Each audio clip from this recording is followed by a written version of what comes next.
The date is September 12th, 1683. The time is somewhere in the hours before dawn. And if you are standing on the Kahlenberg Ridge, northwest of Vienna, you are looking down at something that has no real parallel in Central European history. Below you, spread across the valley floor between the Danube River and the hills, is a city of tents. Not a military camp in the ordinary sense, something far larger than that. The Ottoman encampment stretches for miles, lit by thousands of fires, and even at this hour, even in the dark, it is alive. You can hear it from the ridge, the deep thrum of davul drums and the piercing wail of zurna oboes, the military bands that the Ottomans never silence, not even at night, because silence means doubt, and the Ottoman army does not do doubt. The music drifts up through the September fog like a challenge. Behind you on the ridge, your men are not sleeping either. They haven't slept. The march through the Vienna woods yesterday was brutal. Steep terrain, narrow paths, a rainstorm that turned the forest roads to mud. To move faster, supply wagons were left behind. The horses have been eating leaves off the branches. The men have been eating very little at all.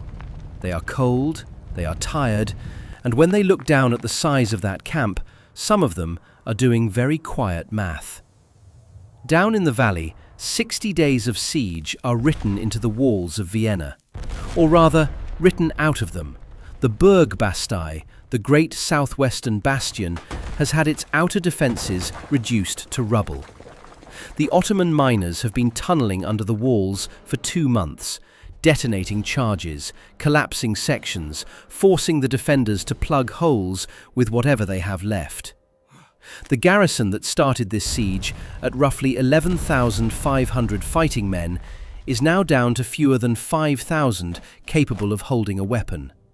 Their ammunition is nearly gone. Their engineer, a Saxon named Georg Rimpler, who understood Ottoman mining tactics better than anyone in the city, died in late July when an Ottoman mine went off directly beneath him.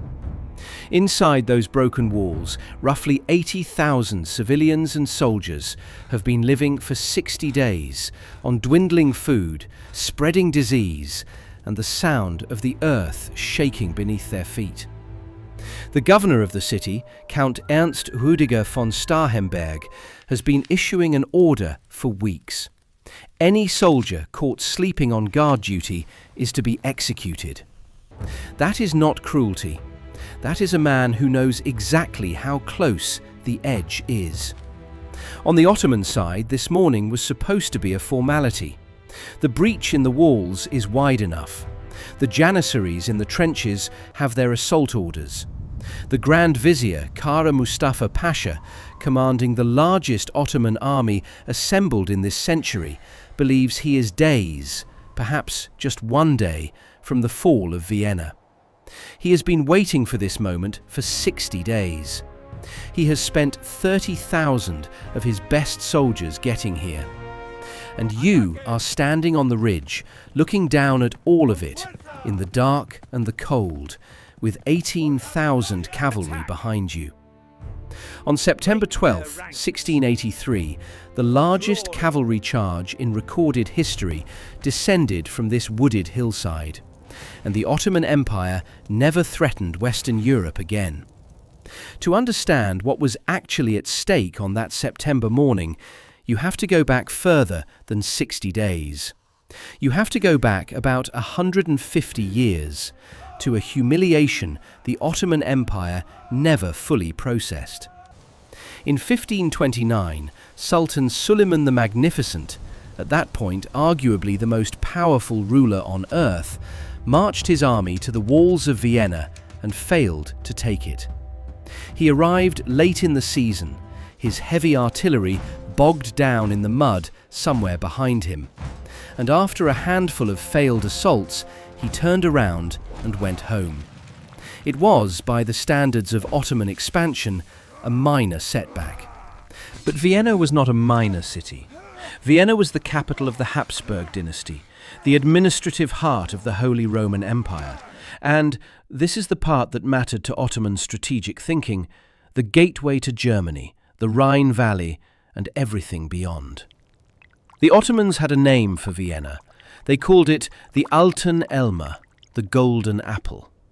It was the prize that sat just out of reach, the one conquest that would complete the arc of Ottoman expansion westward that had been running almost uninterrupted since the 14th century. They had taken Constantinople in 1453. They had taken most of Hungary by 1541. They controlled the Balkans, the Black Sea coast, much of the eastern Mediterranean. Vienna was the lock on the door that they had never managed to open. By 1682, the situation around that door had shifted in ways that made another attempt look not just possible, but, to certain ambitious men, almost inevitable. The Ottomans now controlled most of Hungary. Only the upper northwestern strip remained under Habsburg rule. Inside that strip, Protestant Hungarian nobles under a man named Imre Tököly had been fighting a running insurgency against Habsburg authority for years, and in 1681 the Ottomans formalized their support for Tököly, recognizing him as king of Upper Hungary and supplying him with troops. The Habsburgs had enemies on their own territory, backed by Ottoman money and Ottoman weapons. There was another factor, one that tends to get less attention, but was genuinely important. France, specifically Louis XIV, who had his own quarrels with the Habsburg dynasty going back decades, was quietly encouraging Ottoman aggression. French diplomats in Istanbul were assuring the Ottomans that if they moved against Austria, France would not help the Habsburgs. It was not religious solidarity driving this, it was pure geopolitics. Keep the Habsburgs bleeding in the east, and France has a free hand in the west. Louis XIV's calculation was cynical and, as it turned out, short-sighted. But in 1682, it was a real factor in Ottoman decision-making. Into this environment stepped the Grand Vizier Merzifonlu Kara Mustafa Pasha. Kara Mustafa had been Grand Vizier since 1676. He came from the Köprülü political dynasty. He had married into it, a family that had effectively rescued the Ottoman state from a period of near collapse in the mid-17th century, and then concentrated so much power in the Grand Vizierate that the sultans had become secondary figures in their own empire. Kara Mustafa understood power. He also understood ambition, possibly too well. On June 25, 1683, the Ottoman army was at Székesfehérvár in Hungary, and Kara Mustafa held a command council. The Sultan's written orders, which Kara Mustafa had in his hands, authorized the campaign to operate as far as the fortresses of Győr and Komárom in northwestern Hungary. Besiege them, secure them, strengthen the frontier. That was the mission. It was modest. It was achievable. Kara Mustafa told the council he intended to go to Vienna instead. Two commanders objected. Murad Giray, the Crimean Khan commanding the 40,000 Tatar cavalry, argued that attacking Vienna directly was a strategic overreach. Ibrahim Pasha, the Beylerbey of Buda and the most experienced field commander in the army, agreed. Vienna was too large, too well fortified, and the campaigning season was already advanced. Kara Mustafa overruled them both. He did not ask. He told them how it was going to be. And that was the end of the council. This was the character of the man, commanding 150,000 troops on the doorstep of Central Europe. He was personally brave, no one disputed that. He was also, by virtually every account, someone who mistook the force of his own will for strategic competence. Europeans who dealt with him described him as greedy, intransigent, and completely certain of his own judgment. He had once sent the Sultan the stuffed skins of Polish prisoners, flayed alive, as trophies of a previous campaign. He was not a man troubled by doubt. Sultan Mehmed IV did not lead the army himself. He was in Belgrade hunting. His epithet was the Hunter. While the largest Ottoman military campaign of the century marched toward Vienna, the Sultan was pursuing deer in the forests outside Belgrade. He would stay there for the duration. The Ottoman army that marched toward Vienna in the spring and summer of 1683 was an extraordinary logistical achievement, even by Ottoman standards. The preparation had been underway since January 1682. Roads repaired, bridges built or reinforced along the entire route through the Balkans and Hungary, ammunition and artillery forwarded from depots all across the empire. On May 13, 1683, the Sultan held a grand review in Belgrade. 100,000 troops stood in formation while Mehmed IV proclaimed a jihad and handed Kara Mustafa the sacred standard of the Prophet Muhammad. It was the most powerful signal the Ottoman state could send. This was not a frontier skirmish. The army that moved out from Belgrade toward Hungary included Janissary infantry, the standing professional corps of the Ottoman war machine. Men recruited as children, trained their entire lives, arguably the most disciplined soldiers in the world at that time. It included Sipahi cavalry from across the empire, provincial infantry from Bosnia, specialized artillery crews, mining units, engineers, and logistics units dedicated to nothing but keeping the army fed, even dedicated bread makers marching with the column. Alongside the soldiers moved herds of sheep and camels. The army fed itself as it moved. It reached Vienna in 105 days, faster than Suleiman had in 1529. Whatever else you say about Kara Mustafa, the march itself was competently managed. July 7, 1683. The Crimean Tatar vanguard, 40,000 horsemen, arrived 40 kilometers east of Vienna. That was twice the size of the entire imperial field army in the region. Emperor Leopold I, the Habsburg ruler, made a decision that was probably militarily sensible and politically catastrophic for his reputation. He fled Vienna for Passau, taking his court and some 60,000 Viennese civilians with him. Charles of Lorraine, commanding the imperial field army, pulled his 20,000 troops back toward Linz to avoid being encircled. Vienna was left with one man to defend it. That man was Count Ernst Rüdiger von Starhemberg. On July 13th, Starhemberg was personally supervising the burning of the Viennese suburbs, the neighborhoods built up against the outer walls that had been there for generations. People had lived in those buildings. He had them torched. An enemy army cannot use cover that no longer exists. On that same day, he received news of what had happened the week before at Perchtoldsdorf, a small town south of Vienna. The townspeople there had surrendered to an Ottoman cavalry detachment under negotiated terms, handing over the keys to the city gate in exchange for assurances of safety. The Ottomans massacred them anyway. Starhemberg did not negotiate. On July 14th, when Kara Mustafa's formal demand for surrender arrived, the traditional Ottoman ritual of offering terms before a siege, Starhemberg sent it back. The city would fight. He had 15,000 professional soldiers and 8,700 civilian volunteers, 370 cannon, and the help of Georg Rimpler, the Saxon military engineer who had spent his career studying Ottoman siege methods and who knew, before the first trench was dug, exactly what was coming.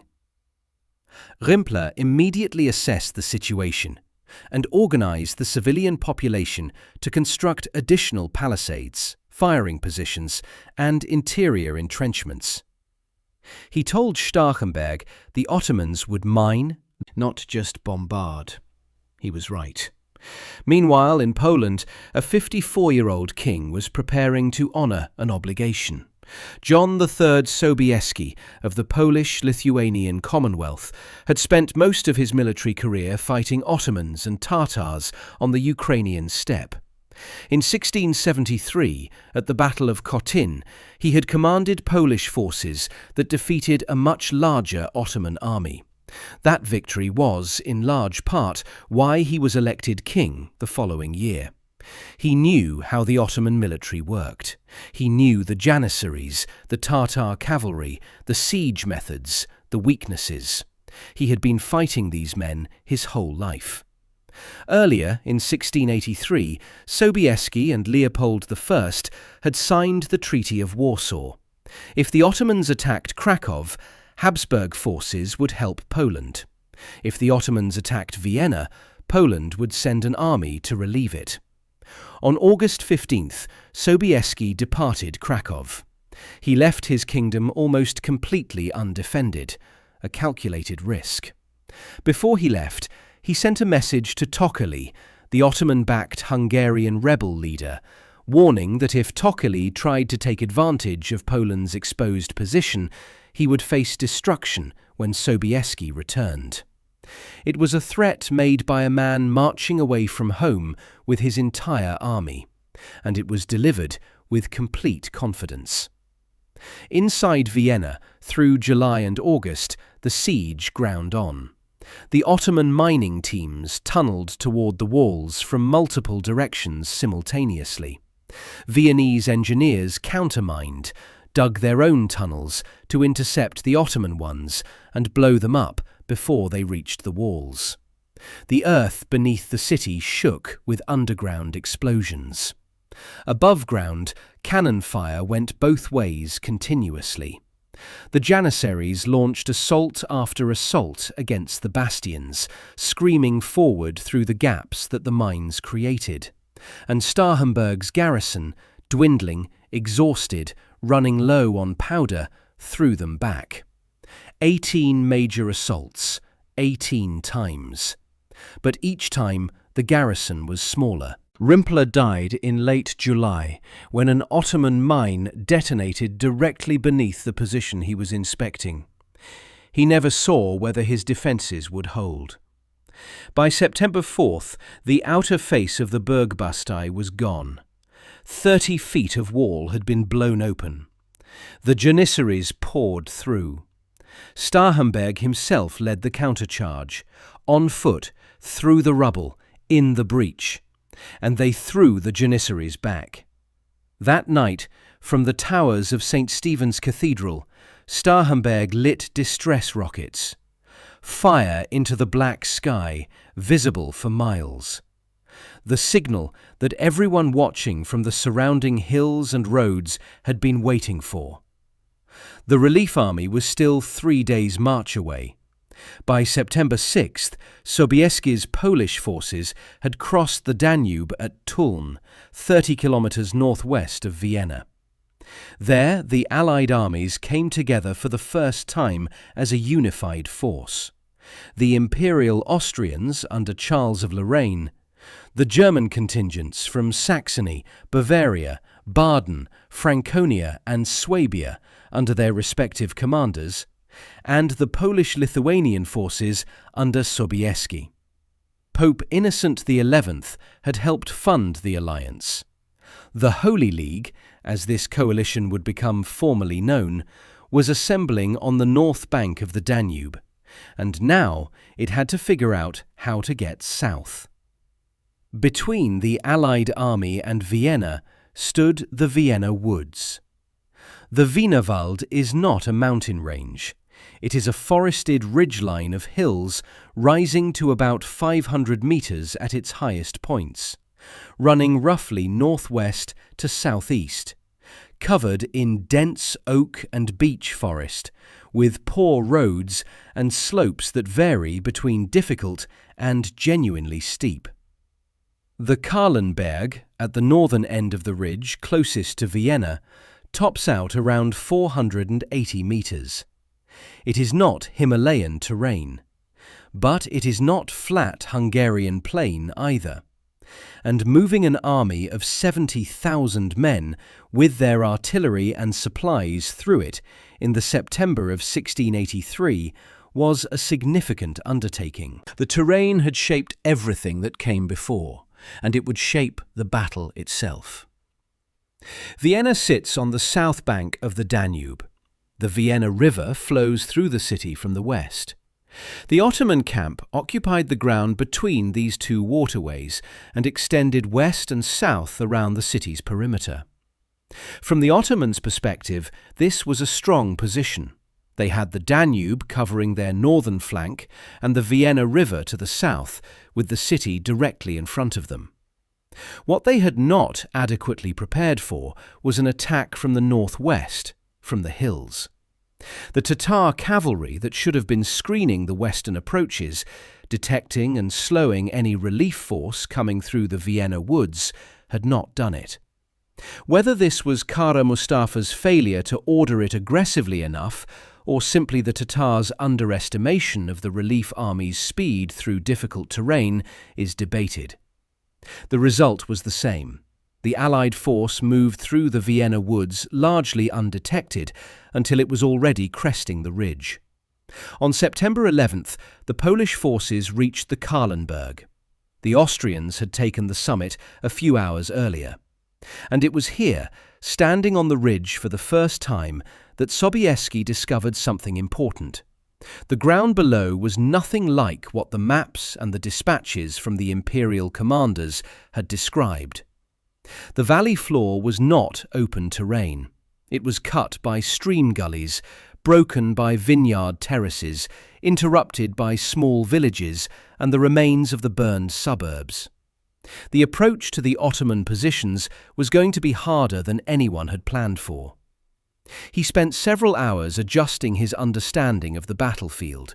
This is not a small thing. Cavalry, and Sobieski's battle plan depended critically on cavalry, needs open ground. The Hussars waiting behind him on the ridge could not charge through dense forest or down a rocky slope. They needed to reach level terrain before they could do what they were built to do. The Allied army's battle formation, agreed upon by the commanders, placed Charles of Lorraine and the Imperial Austrian forces on the left wing, closest to the Danube. The German contingents from the various principalities, the largest single element of the force, roughly 40,000 men, took the centre.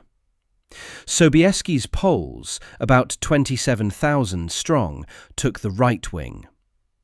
This arrangement was driven partly by politics and partly by terrain. The Poles needed the more open ground on the right, where the valley widened somewhat toward the Vienna River, to give the Winged Hussars room to operate. The force that would descend from the Kahlenberg the following morning was, in one specific and measurable way, historically unprecedented. Estimates of the Ottoman field force that day run somewhere around 70,000 men. The Allied relief force numbered roughly the same.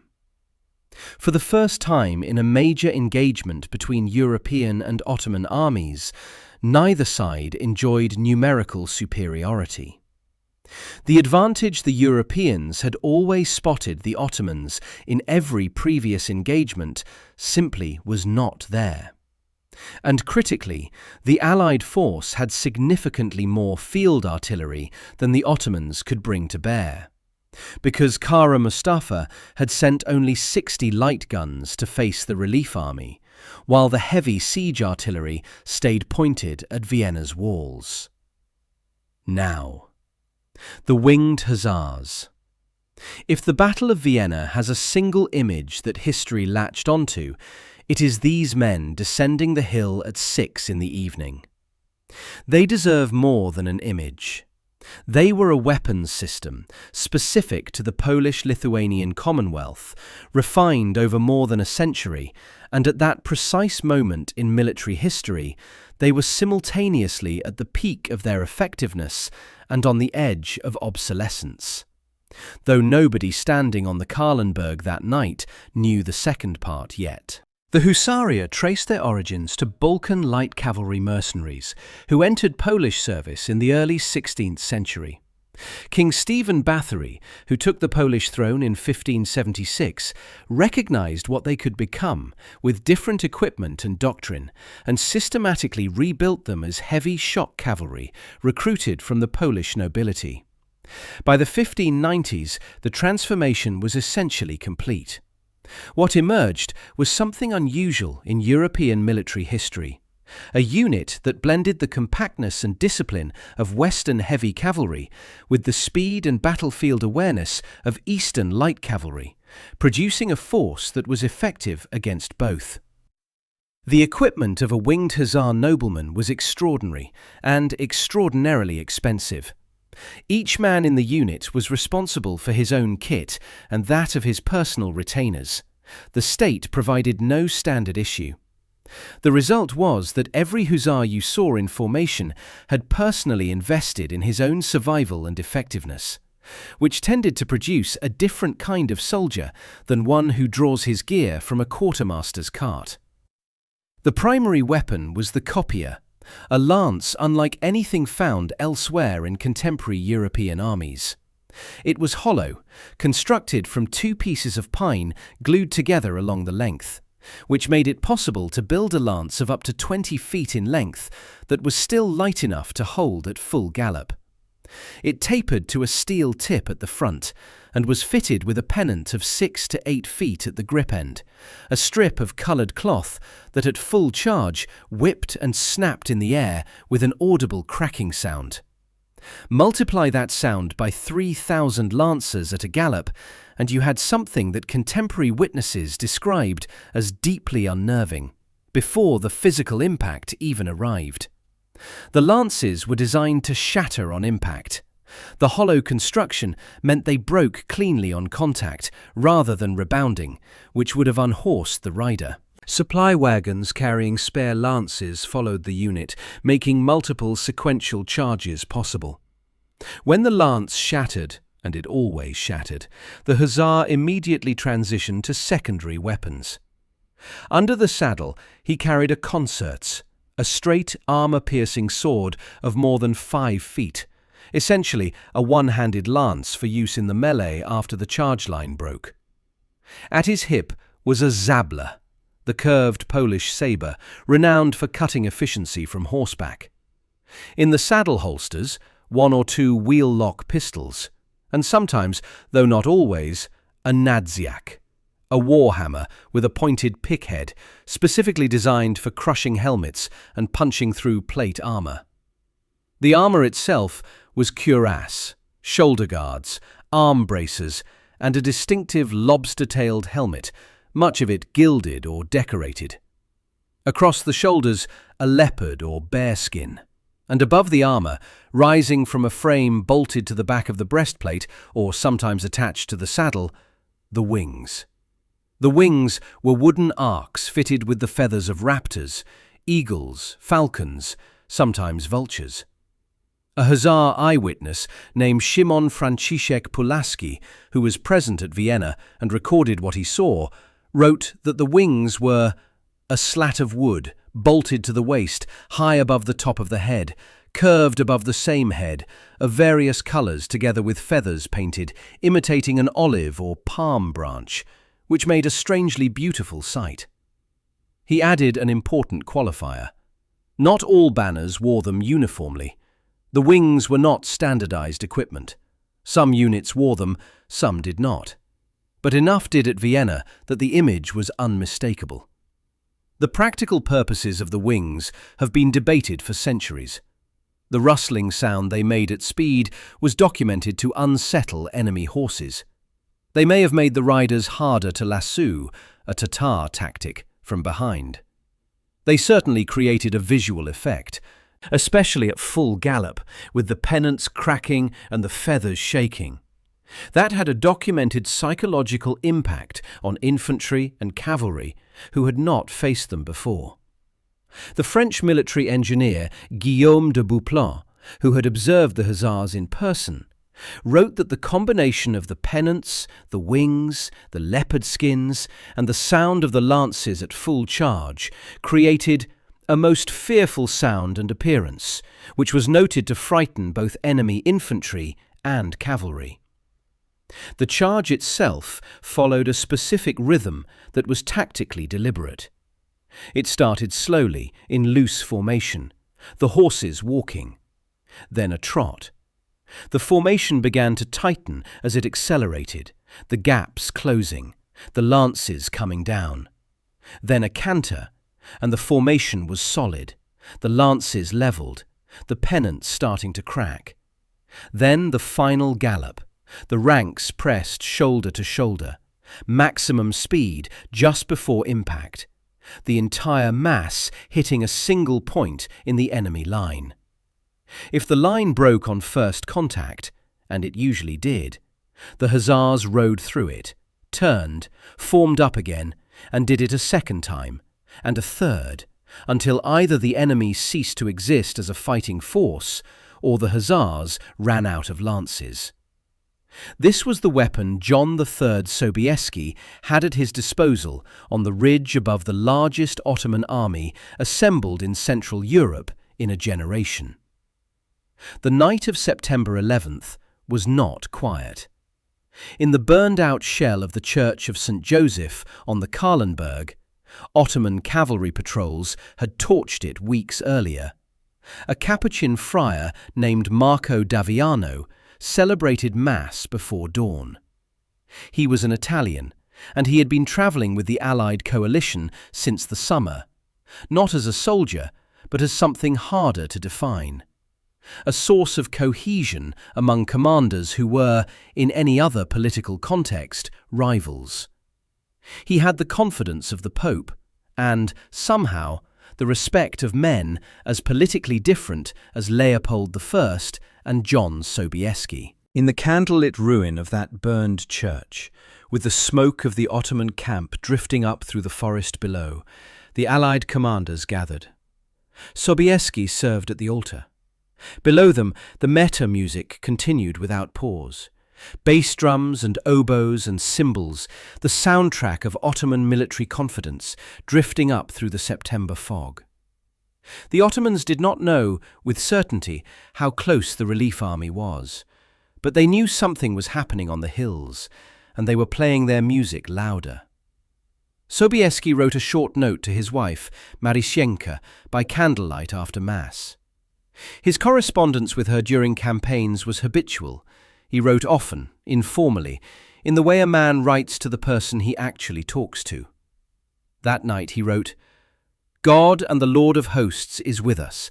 Let the Ottoman be afraid. We shall conquer." She would not read it for weeks. On the ridge, on signal fires set by the Allied force, the Kahlenberg lit up. And from the towers of St. Stephen's Cathedral, inside Vienna's broken walls, distress rockets answered, fire rising from the city into the black sky. The garrison knew help was on the ridge. They had been watching for this since the night of September 4th. For the thousands of people inside those walls, in the dark and the rubble and the smell of disease and broken masonry, those signal fires meant they had not been abandoned. The meta music continued below. Nobody on the ridge slept much. The horses ate leaves. There was one other thing that happened that night, and it mattered more than anyone understood at the time. In his command tent in the valley, Kara Mustafa Pasha made the decision that would define the battle. He had known since at least the previous day that the relief army was on the hills. His intelligence was late, but it was not absent. He called a council of his senior commanders. Ibrahim Pasha of Buda, the same man who had objected to attacking Vienna in the first place, argued again, clearly and directly. Pull the Janissaries out of the siege trenches. Concentrate the entire army against the relief force. Fight with everything available. The city wasn't going anywhere. Deal with the bigger threat first. Kara Mustafa refused. He had spent 60 days digging those trenches. He had spent 30,000 men breaking those walls. Vienna was days from falling, perhaps one day by his estimate. He could not give that up. He would send cavalry to hold the hills while his janissaries finished the job. He sent 28,000 horsemen and 60 light field guns to face a relief army of 70,000. His best infantry, the janissaries who had been grinding down Vienna's walls for 2 months, stayed in the trenches with their faces toward the city. It is difficult, looking back, to fully understand the psychology behind this decision. It was not stupidity. Kara Mustafa was not a stupid man.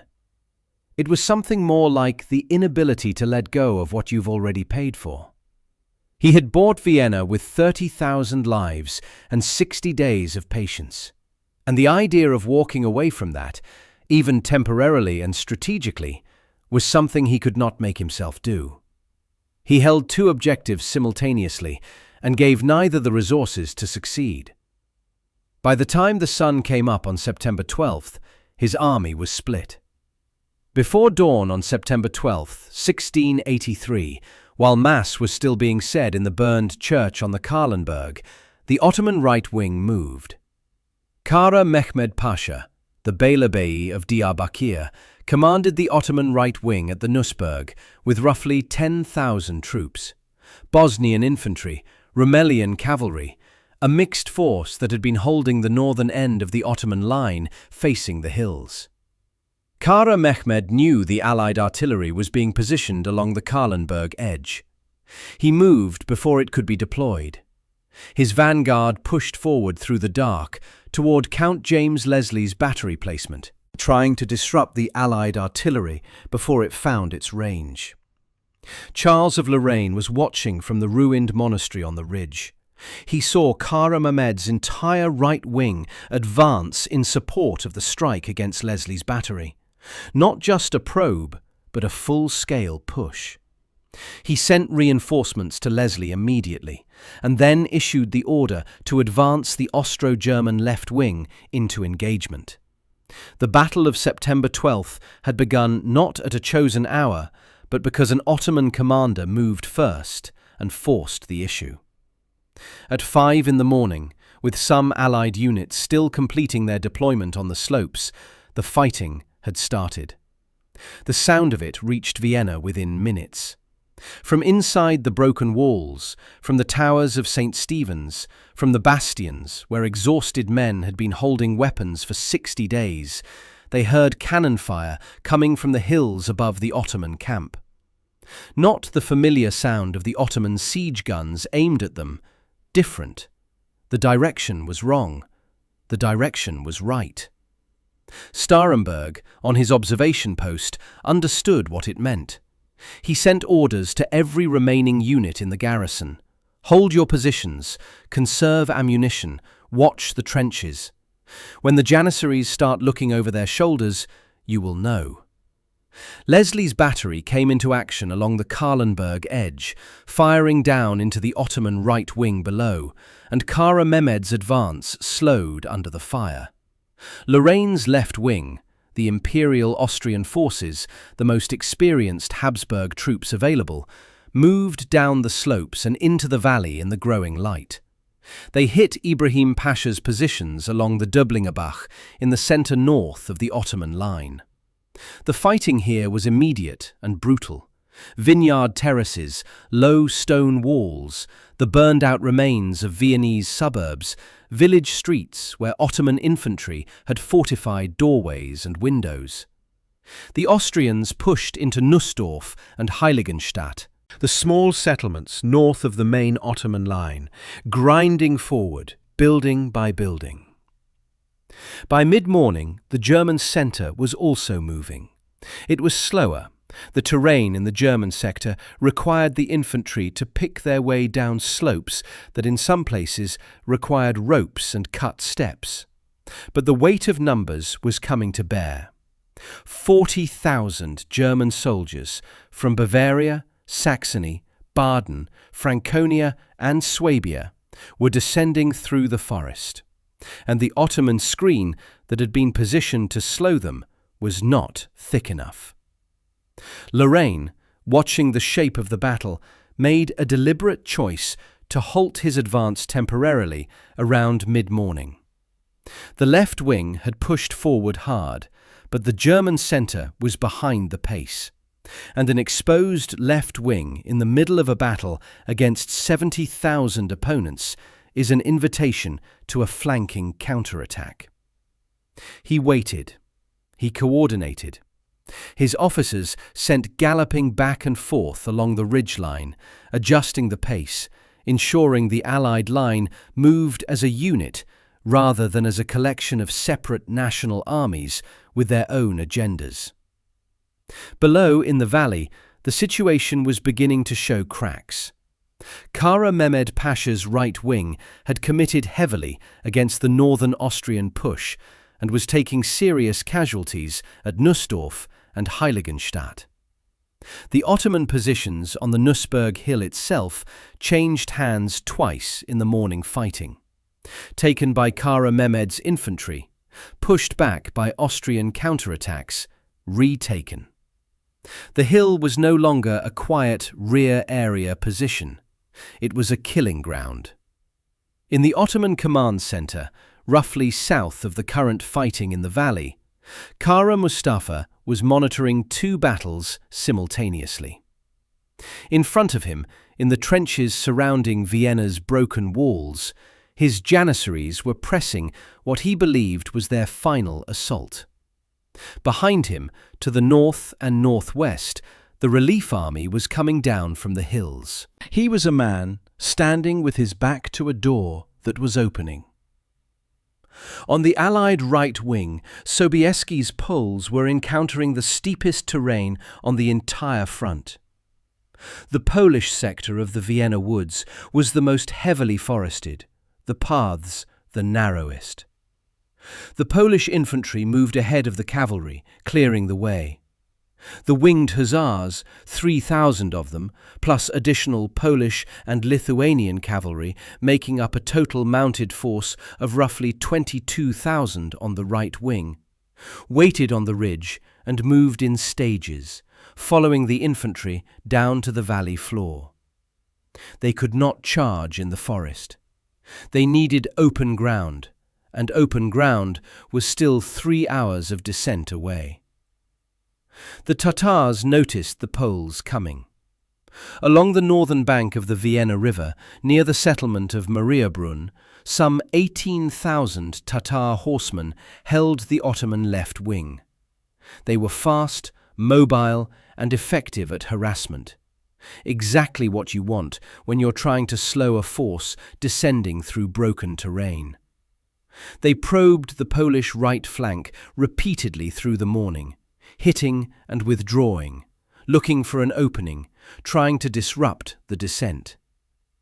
Hetman Stanislav Jablonowski screened the Polish flank against these attacks, trading skirmishes with the Tatars while the main body kept moving. By midday, Sobieski and Hetman Hieronym Augustin Sieniawski had reached level terrain east of the Schafberg hill. The trees were thinning. Ahead of them, the valley floor opened up. The Ottoman left wing, Abaza Sari Hussein Pasha's forces, mostly cavalry, positioned along the Weinhaus-Ottakring-Baumgarten line, was visible ahead and to the right. Sieniawski did not wait. He sent a Chorągiew forward, a standard Polish cavalry unit, roughly 150 hussars, as a probe. They went in hard. They crashed through two Ottoman lines, the lances hitting and shattering, the sablers coming out in the melee. It was exactly what hussars were built to do. And then the Ottoman numbers reasserted themselves. 150 horsemen cannot hold a breakthrough against 10,000 cavalry. They were forced back. A third of them did not make it. Sieniawski sent a second Chorągiew immediately after. Sobieski stopped him. The probes had done their job. They had proven the Ottoman line was not a solid wall. But throwing cavalry at a position piecemeal was not a charge. It was an expensive way to bleed yourself dry before the decisive moment. Sobieski ordered the entire right wing to halt. The Polish advance stopped. The Hussars waited in their formations on the edge of the open ground, while Sobieski looked at what was in front of him and built the picture. He was watching something important happen in the Ottoman centre at that moment. Kara Mustafa, who had been monitoring the Polish appearance on the Ottoman left, made a troop adjustment. He pulled units from Ibrahim Pasha's already strained centre force and sent them south to reinforce Hussein Pasha's position against the Polish threat. The Ottoman centre, already fighting Lorraine's left wing, and the German centre became thinner. Kara Mustafa was robbing one part of his line to cover another, and the man he was robbing, Ibrahim Pasha, was the one who had told him months ago that this entire campaign was a mistake. Through the afternoon, the fighting moved in waves. The German centre made its full contact with the Ottoman middle positions, pushing through the vineyards and the broken ground below the Kahlenberg. The Saxons took significant casualties in the hedgerow and wall fighting that characterized this kind of terrain, but they kept moving. The Bavarians on the German left pushed down toward the Türkenschanze, a fortified position the Ottomans had built near the Vienna River, the anchor of their southwestern line. By early afternoon, Lorraine saw the overall shape of the battle well enough to read it. He pushed the Austrian left wing forward again, this time with the German centre's pace fully matching. The Allied line was now moving as a coordinated front across a frontage of several kilometres, and it was pushing the Ottoman right and centre steadily back toward their main camp. The Türkenschanze became the focus. By mid-afternoon, it was under pressure from 3 separate directions. Poles coming from the west, Saxons and Bavarians from the northwest, Austrians from the north. The Ottoman vizier commanding the Türkenschanze position decided to withdraw toward Kara Mustafa's main headquarters rather than be encircled. And as he gave that order, something began to happen in the Ottoman army that cannot be precisely time-stamped, but that multiple contemporary accounts describe the same way. Soldiers began leaving their positions without orders. Not a retreat ordered and organized from the top down, but individual units and clusters of men deciding, looking at the situation, that the moment to stop fighting had arrived. At around 4 in the afternoon, a detachment of 120 hussars was sent forward as a test. Not a full charge, a probe, to see how the Ottoman left would respond. They went in, punched through the nearest Ottoman cavalry screen, and came back. They had taken casualties. They had also demonstrated that the Ottoman line on the left, which had been coherent that morning, was no longer solid. The flanks were soft. The question was whether the Ottoman centre would collapse if hit hard enough and fast enough. Sobieski now had his answer. The Allied position was set across the valley. The Türkenschanze had fallen. The German centre and Austrian left were pressing hard against an Ottoman army that was losing its cohesion in the north and centre. The Tatar left wing, which had harassed the Polish descent all morning, had been driven back by Jablanovski's screening force and was no longer pressing. The Ottoman cavalry that Kara Mustafa had sent to hold the hills instead of his janissaries was exhausted and in some sectors already in retreat. At around 6 in the evening, John III Sobieski gave the order. 4 cavalry contingents would attack simultaneously, 3 Polish, 1 Imperial German.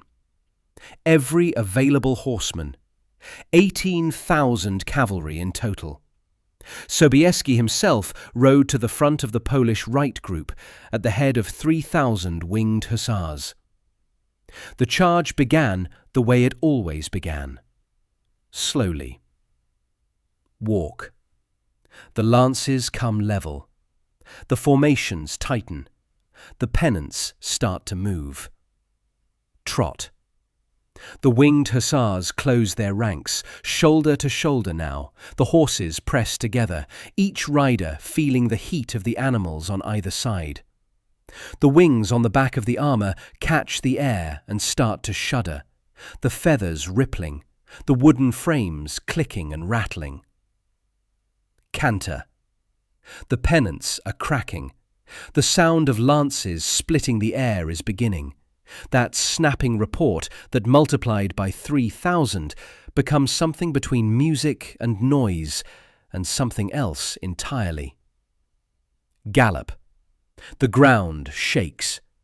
18,000 horses at full gallop generate a vibration that the Ottoman soldiers standing in their positions would have felt through their feet before they heard it. The Tatar Khan, watching from somewhere on the Ottoman left, identified who was leading the Polish charge. "By Allah," he said, according to a contemporary account, "the king is really among us." The Ottoman left wing had already been weakened by Kara Mustafa's troop transfers to the centre. Hussein Pasha's cavalry, which had been fighting and screening since 5 that morning, was tired. And tired cavalry, even brave cavalry, does not wait for 18,000 horsemen. The Ottoman left began to give before the charge made contact. It broke in the outer formations first, then the ripple ran backward. The lances hit. The line broke. And then something happened that nobody in the Ottoman trenches around Vienna had planned for. The Janissaries, the men who had spent 60 days grinding toward the city's heart, who were at that very moment pressing what Kara Mustafa believed was the final assault, heard the battle behind them. They heard cavalry. They heard the Ottoman camp dissolving in chaos. And they turned around. The men who had withstood 18 assaults from inside Vienna, who had held on through 2 months of relentless pressure, who were down to their last powder and their last capable soldiers, those men opened the city gates and came out. The Janissaries in the trenches were caught between 2 fires. Some ran, some fought where they stood. None of them broke through to the city they had spent 60 days trying to take. 60 days of siege ended in 30 minutes. Kara Mustafa Pasha, from his command position in the main camp, watched the collapse, happening faster than he could process it. He had 60 light field guns, and they were not enough to stop what was coming. He ordered units to hold. Some of them did, briefly. Others were already running. His personal tent, enormous, silk and gilded, a mobile palace that the Grand Vizier of the Ottoman Empire travelled with, was left standing. His correspondence was inside. His battle orders were inside. His treasury was inside. He left all of it. He rode south with his entourage toward Buda, toward Belgrade, toward whatever he could find that was not 18,000 cavalry and the opened gates of a city he had failed to take. Sobieski's charge had covered the ground in approximately 30 minutes of sustained contact. By 6:30 in the evening, the Ottoman field army was not retreating in order, it was running. The camp was being overrun. The Allied cavalry pursued south and east, cutting down soldiers who had dropped their weapons.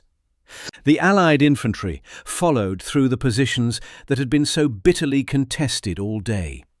The Nussberg, the Derblingerbach ridges, the Türkenschanze, the vineyard terraces, and found them empty. Ernst Rüdiger von Starhemberg came out of Vienna and found Sobieski on the battlefield as the firing died down. By most contemporary accounts, he embraced him.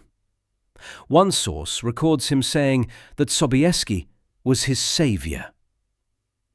Sobieski, still mounted, wrote to his wife that night, "They must run for their sheer lives." The Ottoman retreat from Vienna did not go quietly. Kara Mustafa, riding south, began executing officers. The men who had been present at council when he made his decisions, the men who could describe accurately how he had managed the campaign, started dying. He ordered the Pasha of Buda killed. He ordered others killed. He was building a version of events that would not include his own errors, and he was removing the witnesses who could contradict it. It did not work. The army arriving in Belgrade was not a retreating force. It was a ruin. The crossing of the Lita River during a rainstorm cost hundreds of draft animals to the mud on the banks, and with them went the last of the baggage, the last of the tents, the last of the supplies. The army that had left Belgrade 5 months earlier as the most powerful military force the Ottoman Empire had assembled in this century arrived back there without tents to sleep under. The metabands were not playing. The morning of September 13th, 1683, the valley between the Kahlenberg and Vienna looked like a civilization had been abandoned overnight. Kara Mustafa's camp was intact. That is the striking thing. He had not ordered it struck. There was no time, no organization, no possibility of it once the charge hit. The tent city that had been visible from the ridge for 60 days, the one that had glowed in the dark like a city of fires, was simply standing there in the September morning light. Empty. Hundreds of tents, including the Grand Vizier's enormous personal pavilion of gilded silk. The Ottoman siege artillery that had been pounding Vienna's walls for 2 months, the guns that had opened the breaches that had shaken the earth for 60 days, stood in their positions, abandoned.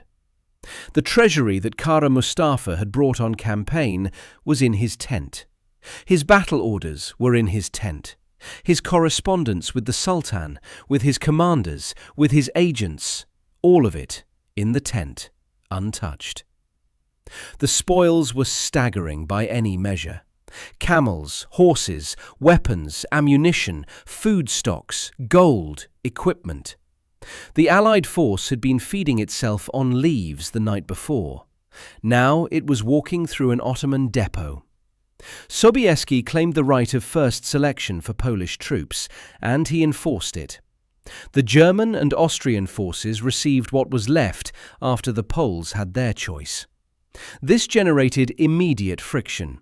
Sobieski had not marched from Krakow with his kingdom unguarded to stand in line behind the Holy Roman Emperor's troops when the distribution table was set out. The argument about who deserved what and who had contributed most to the victory began before the fires in the Ottoman camp were cold. There was also uglier tension on the edges of the celebration. The Protestant Saxon contingent, which had fought and bled through the German centre all day, found itself on the receiving end of verbal hostility from the Catholic Viennese countryside population as the army moved through Austrian territory afterward. The religious solidarity that had been rhetorically invoked all summer, Christendom united against the Ottoman advance, proved thinner than the speeches when it collided with the actual confessional divisions of the Holy Roman Empire. Inside Vienna, Starhemberg immediately ordered the repair of the walls.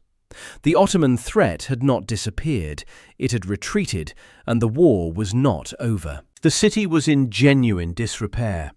The Burgbastei's outer defences were rubble. Sections of curtain wall were gone. The suburbs were ash. The civilian population that had remained inside, roughly 20,000 to 30,000 people by most estimates, those who had not fled with Leopold in July, had spent 60 days under siege conditions that included food shortages, disease, and the constant sound of mining and bombardment. They were not celebrating from a position of strength. They were celebrating from the position of people who had been told they were about to die and then were not. The Ottoman casualties from the relief battle were approximately 15,000 dead and wounded. The Allied force lost around 4,000. These numbers are rough. The fog of 17th century record-keeping applies. But the disparity reflects the nature of what happened. A coherent force hit a disorganized one, and the disorganized one ran. In Belgrade, through the autumn of 1683, Kara Mustafa attempted to manage the political fallout of the catastrophe. He wrote to the Sultan. He executed more officers. He blamed the Crimean Khan Murad Giray for failing to properly screen the approaches. He blamed Ibrahim Pasha of Buda for insufficient aggression against the relief force. He blamed everyone whose account might contradict his own. The Sultan was not persuaded. Information was reaching Mehmed IV from multiple directions, and not all of it could be controlled. The Köprülü political network that Kara Mustafa had inherited and depended on was fracturing. Court factions that had been waiting years for an opportunity to dismantle the Grand Vizier's power were moving. In the words of the Ottoman court historian Siladar Findikli Mehmed Aga, writing shortly afterward, "Our enemy is finished with. The time is ripe for revenge." On December 25, 1683, Kara Mustafa Pasha was in the palace in Belgrade. He was, by some accounts, already planning the following year's campaign, attempting to project confidence, to demonstrate that he was still the man to lead the recovery. The Sultan's emissaries arrived. They carried a silk cord. Strangulation by silk cord was the Ottoman method reserved for high-ranking executions, a concession to dignity in the manner of death, if not in the fact of it. It took several men to pull the cord properly, one on each end. Kara Mustafa, by the accounts that survive, said two things. First, "Am I to die?" And then, after a moment, "As God pleases." His head was sent to Istanbul. A skull in Vienna's City Museum is believed, though not conclusively proven, to be his. Mehmed IV survived 4 more years on the throne before being deposed in 1687, as the cascade of military defeats that followed Vienna worked through the Ottoman political system. He was not executed. The Ottomans showed him the mercy they had not shown his Grand Vizier. But he never again held effective power. His epithet, the Hunter, takes on a different resonance after 1683. He had gone hunting in Belgrade while his empire's high watermark was being decided 60 miles north of him. Charles of Lorraine did not rest after Vienna. He continued commanding the Habsburg forces that immediately took the offensive into Ottoman-held Hungary. In 1686, he led the army that captured Buda, which had been under Ottoman rule since 1541, 145 years. The Janissary garrison that defended Buda fought with the ferocity you might expect from soldiers who understood what Vienna meant for their institution's future. They lost anyway. The Janissary Corps, the professional infantry that had been the heart of the Ottoman military machine for nearly 3 centuries, the men who had fought in the trenches at Vienna for 60 days, who had launched 18 assaults and broken into the Bergbastei and been driven back, entered a long institutional decline after 1683. The losses at Vienna and in the subsequent campaigning were not replaceable at the same quality. The training pipeline, the institutional culture, the simple attrition of having lost tens of thousands of your best soldiers in a failed campaign, These things take decades to recover from, if you recover at all. In the Ottoman case, the Janissaries never fully recovered. Their power within the empire gradually shifted from military effectiveness to political leverage, a transition that would eventually make them a threat to their own sultans rather than to the empire's enemies. 12 different Grand Viziers held the post in the 20 years after Kara Mustafa's execution. 12. The political stability that the Köprülü dynasty had provided, the concentrated authority of the Grand Vizierate that had made the 1683 campaign possible in the first place, was gone. What replaced it was instability, factional fighting, and a military apparatus trying to conduct a losing war without coherent central direction. The war that followed Vienna lasted 16 years. The Holy League, formally established by Pope Innocent XI in 1684, added Venice to the Habsburg-Polish alliance, and Russia joined in 1686. The Ottomans, who had spent the summer of 1683 believing they were on the edge of the greatest conquest since Constantinople, spent the next decade and a half fighting on 5 fronts simultaneously against an emboldened coalition that smelled blood and pursued it methodically. The Habsburgs captured Buda in 1686.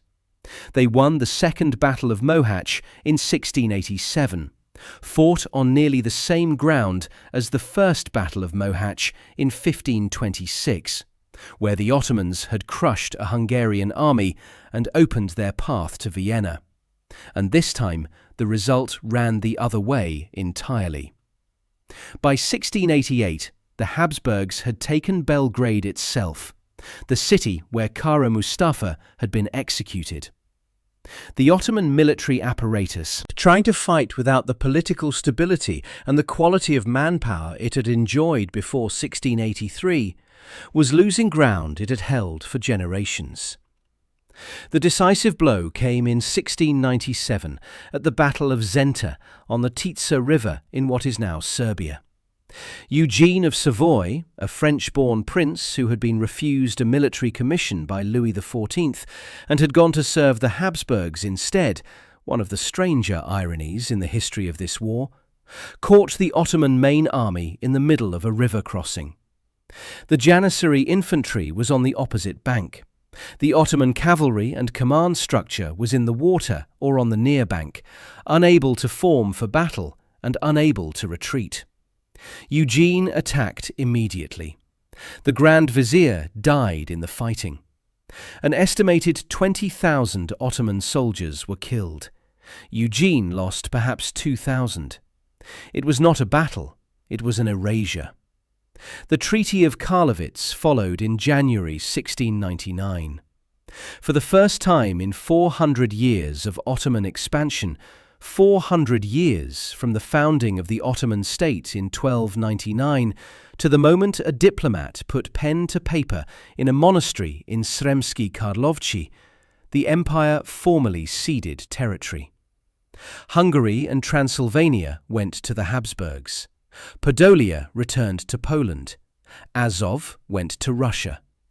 The territories the Ottomans surrendered at Karlowitz had been in Ottoman hands for generations. The treaty did not just end a war, it ended an era. The Habsburg monarchy, which in 1683 had been a German dynasty with a disputed empire and a capital that could not defend itself, emerged from the Treaty of Karlowitz as the dominant power in Central Europe. Its identity shifted from German to Danubian, a state whose core was no longer the Rhine Valley, but the Danube, stretching from Vienna into Hungary and Transylvania. The empire that would one day become Austria-Hungary was shaped in its essential geography by what happened outside Vienna in September 1683. The Winged Hussars never again rode into a battle of that scale.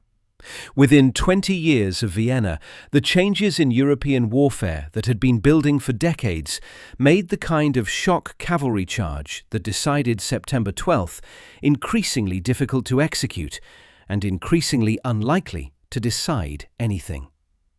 Linear tactics, improved infantry firearms, more sophisticated field fortifications. The battlefield conditions that allowed 3,000 lancers to break an army of 70,000 were disappearing. The Hussaria were officially disbanded in 1776, 93 years after their finest hour. The noblemen who had equipped themselves at personal expense and drilled the charge from a walk to a gallop for generation after generation were replaced by lighter, cheaper cavalry units with muskets, and then by artillery and infantry who needed no cavalry at all. Poland itself did not long outlast its moment of glory. John III Sobieski, hailed across Europe as the saviour of Christendom in the autumn of 1683, returned to a kingdom that gained relatively little from the war he had done most to win. The political structure of the Polish-Lithuanian Commonwealth, the famous liberum veto, the elected monarchy, the noble democracy that made every decision subject to any single noble's objection, proved unable to convert military success into lasting power. By 1795, a little over a century after Vienna, Poland had been partitioned out of existence by its neighbours, Russia, Prussia, and Austria. The nation whose cavalry had saved Central Europe ceased to exist as a state. It would not reappear on a map until 1918. The Ottoman historian Sildar Findikli Mehmed Aga, writing in the years after 1683, called Vienna one of the most damaging defeats in the history of the Ottoman state. He was not exaggerating. The empire did not collapse immediately. It took another 230 years for that. But the direction reversed at Vienna. Every major campaign before 1683 had expanded the empire westward. Every major campaign after 1683 contracted it. The arc that had run from the first Ottoman raids into southeastern Europe in the 14th century to the tent city below the Kahlenberg in the summer of 1683 simply stopped. It did not gradually slow and level off. It stopped, and then it ran backward. Centuries later, if you stand in the Amhof Square in the first district of Vienna, you will see a golden ball mounted on the wall outside number 11. It is an Ottoman cannonball from 1683. Not in a museum, not behind glass. On the wall of a building, on a street where people walk past it every day, not always noticing, sometimes stopping to look. It has been there, in various forms of mounting, for more than 300 years. It is a strange kind of memorial, not a statue of a hero, not a monument to victory, just the thing itself, the actual projectile that the Ottoman siege artillery fired at this city in the summer of 1683, preserved and displayed at eye level on an ordinary street. It says something about Vienna that is harder to articulate than a monument. We remember this. We remember how close it was. On the morning of September 12, 1683, John III Sobieski stood on the Kahlenberg Ridge and looked down at the largest military encampment Central Europe had ever seen. At the siege works surrounding a city with 5 days left before its walls gave way completely. At the army that had spent 2 months and 30,000 lives getting to the edge of breaking into the golden apple. And he ordered the charge anyway. The Ottoman Empire spent 400 years building a door into Western Europe. On September 12, 1683, 30 minutes of hoofbeats closed it forever.